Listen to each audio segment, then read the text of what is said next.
ఒక ఆయన గ్రెగ్ బాన్సన్ అనే ఆయన అమెరికాలో కాలిఫోర్నియాలో డిబేట్ చేస్తున్నాడు ఒక ఏ మతం నమ్మకూడదు అనే మతానికి చెందిన వ్యక్తితో.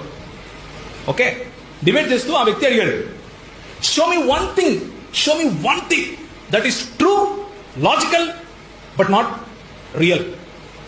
అంటే నువ్వు చెప్తున్నావు కదా దేవుడు ఉన్నాడని, నిజంగా ఉన్నాడు అంటున్నావు, సత్యం అంటున్నావు, కానీ కనిపించడు, ఎక్కడ ఉన్నాడు నేను చూపిలేను అంటున్నావు. అలాంటి ఒక్క ఎగ్జాంపుల్ చెప్పు అన్నాడు. చెప్పండి ఏంటి ఎగ్జాంపుల్? చూసేది మాత్రమే దేవుడు అనే వాళ్ళు ఉంటారా ఉండరా? చూపించి నాకు దేవుడు ఎక్కడున్నాడు అంటారా? దేవుడు ఉన్నాడు చూపించండి అని అడిగే ప్రశ్న వెనుకున్న ఆంతర్యం ఏమిటి అంటే, ఏదైనా సత్యం అనేది ఉంటే అది కనిపించి తీరాలి, లేకపోతే మన ఇంద్రియాలలోకి ఇమడగలగాలి. స్పర్శ, రుచి, వాసన, రంగు అంటే కళ్ళతో చూడగలిగింది. 5 పంచేంద్రియాలు ఉన్నాయి. ఆ పంచేంద్రియాల ద్వారా స్పృశించి తీసుకోగలిగిందే, లేకపోతే రుచి చూసి తీసుకోగలిగిందే, విని తీసుకోగలిగిందే నాలెడ్జ్ లేకపోతే జ్ఞానము అన్నది ఎంపిరిసిజం అంటారు దీన్ని, empirical knowledge.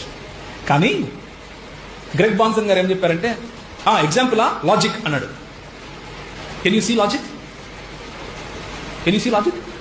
Is logic real? If logic is not real, then your question is not real. Because ఒకవేళ తర్కము అన్నది నువ్వు చూడలేవు, అది సత్యము, అది ఉనికిలో ఉంది. ఒకవేళ అది సత్యము ఉనికిలో ఉంది, నువ్వు చూడలేవు అన్నది ఉంటే దేవుడు ఉండటం ఎందుకు సాధ్యం కాదు?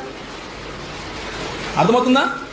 సత్యాన్ని నువ్వు తెలుసుకోవటానికి లాజిక్ సత్యము అని నువ్వు నమ్మాలి. దేవుడు లేడు అన్న సత్యాన్ని నువ్వు తెలుసుకోవటానికి లాజిక్ అనే సత్యం ఉంది అని నువ్వు ముందు నమ్మాల్సి ఉంటుంది. అంటే లాజిక్ ఉంది అంటే అవుట్ ఆఫ్ నథింగ్, ఏమీ లేకుండా లాజిక్ ఎక్కడి నుంచి పుట్టింది? దాన్నే దేవుడు అంటున్నాం మేము. అర్థమైందా? దాన్ని ఏమంటున్నాం? దేవుడు అంటున్నాం. అందుకనే యోహాను సువార్త 1వ అధ్యాయం 1వ వచనంలో ఏముంటుందంటే, in the beginning was logos అని ఉంటుంది. లోగోస్ అన్న పదం నుంచే లాజిక్ వచ్చింది. ఆది యందు ఏముండెను? లోగోస్ ఉండేను. లోగోస్ నుంచి లాజిక్ వచ్చింది. లాజిక్ అన్న పదానికి మూల పదం లోగోసే. అందుకని యోహాను భక్తుడు అటు గ్రీకులకు ఇటు యూదులకు ఇద్దరికి అర్థమయ్యే విధంగా లోగోస్ అన్న పదం వాడాడు. యూదులకు లోగోస్ అంటే దేవుడే స్వయంగా, గ్రీకులకు లోగోస్ అంటే అన్నిటినీ మించిన వాస్తవం. ఆ రెండింటినీ కలిసేటట్లుగా యోహాను భక్తుడు లోగోస్ అన్న పదం వాడాడు. కాబట్టి దెర్ ఇస్ నో వే దేవుడు లేడు అని చెప్పడానికి ఇంపాసిబుల్.